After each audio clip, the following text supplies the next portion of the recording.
اب دیکھیں، جب بھی کوئی حکم دیتا ہے، مقام زہرا سمجھ، جب بھی کوئی حکم دیتا ہے تو اس کا ہاتھ ایسے ہوتا ہے. آپ اگر اشارہ سمجھیں گے تو آپ تک یہ پوری مکمل بات پہنچ جائے گی. 3 فرشتے ہیں، جبرائیل، میکائیل اور عزرائیل. ان تینوں کا میں خصوصاً ذکر کرنے والا ہوں کچھ دیر کے لیے. جناب جبرائیل جب آسمانوں میں کوئی خطبہ دیتے ہیں تو تمام ملائکہ وہ خطبہ سماعت کرتے ہیں اور آپ ایسے اعلان کرتے ہیں، وہاں آپ حاکم ہیں، یہ مقام اللہ نے آپ کو عطا کیا.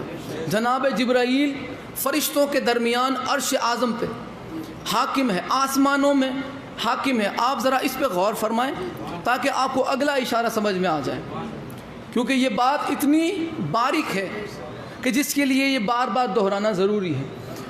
جناب جبرائیل کا ہاتھ عرش پہ ایسے رہتا ہے، پہلے آسمان پہ ایسے رہتا ہے، دوسرے آسمان پہ جب حکم دیتے ہیں تو ایسے رہتا ہے، تیسرے آسمان پر بھی ایسے رہتا ہے، چوتھے آسمان پر بھی ایسے، 7ویں آسمان پر بھی ایسے رہتا ہے. جس فرشتے کا ہاتھ عرش اعظم سے لے کے آسمانوں تک ایسے رہتا ہے، وہ شہزادی زہرا کے دروازے پہ آ کے ایسے کھڑا رہتا ہے.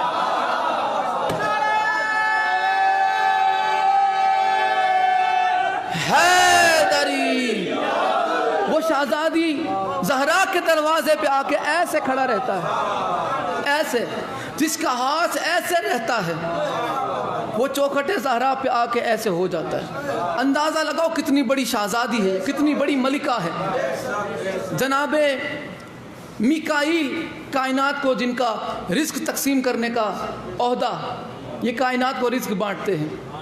اور مسکینم و یتیمم و اسیرا 3 فرشتے آئے ہیں، ان میں سے ایک جناب میکائیل ہے جو کائنات کو رزق تقسیم کرتا ہے.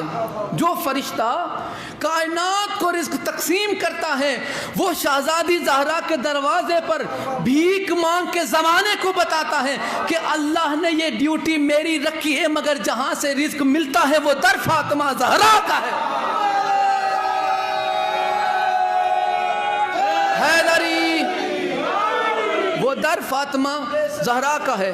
اب ایک فرشتہ ہے عزرائیل، جسے جب بھی کوئی انسان دیکھ لیتا ہے وہ آخری بار اسی کو دیکھتا ہے. جب بھی انسان اسے دیکھتا ہے وہ آخری بار اسی کو دیکھتا ہے، کیونکہ یہ موت کا فرشتہ ہے. جب بھی کوئی انسان اسے دیکھ لیتا ہے وہ تھر تھرنے لگتا ہے، وہ کانپنے لگ جاتا ہے، وہ کانپ جاتا ہے، اس کی روح کانپ جاتی ہے. کچھ لوگوں کا تو حضرت عزرائیل کا چہرہ دیکھ کر ہی روح نکل جاتی ہے. اتنا آپ کا دبدبہ، رعب اتنا ہے جناب عزرائیل کا. لیکن جب یہ فرشتہ سیدہ زہرا کی روح قبض کرنے کے لیے آیا، اس کی ہمت نہ ہوئی کہ شہزادی زہرا کے دروازے کے آگے بھی بڑھے. یہ علامہ سائم چشتی نے اپنی کتاب البتول میں لکھا. البتول کے اندر سائم چشتی اہل سنت کے عالم ہے کہ جناب عزرائیل کی ہمت ہی نہ ہوئی کہ وہ شہزادی زہرا کی روح قبض کرے. وہ ایک قدم آگے نہ بڑھا سکے، ان کے ہاتھ کانپ اٹھے، ہاتھ کانپ اٹھے. اس کے بعد اللہ نے اپنی قدرت کے مطابق شہزادی زہرا کی روح کو قبض کیا. جس فرشتے کو دیکھ کر زمانہ کانپ جاتا ہے، وہ فرشتہ دہلیز فاطمہ زہرا پہ آ کے کانپنے لگ جاتا ہے.